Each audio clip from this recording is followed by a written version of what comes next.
Възвратни местоимения и възвратни глаголи в немски език. 1. Въведение. Възвратните местоимения и възвратните глаголи са важна част от немски език. Те се използват, когато подлогът и допълнението в изречението са едно и също лице, тъй когато някой извършва действие върху себе си. 2. Възвратни местоимения. В немски език има възвратни местоимения за всяко лице. Ето възвратните местоимения в именителен и винителен падеж. Лице, именителен. Винителен. Ich. Mich.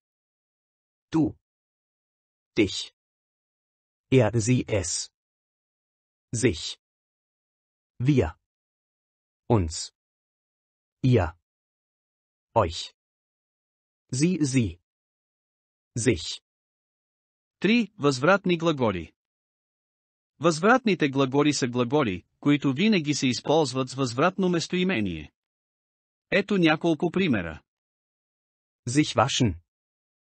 Мия се. Sich anziehen. Обличам се.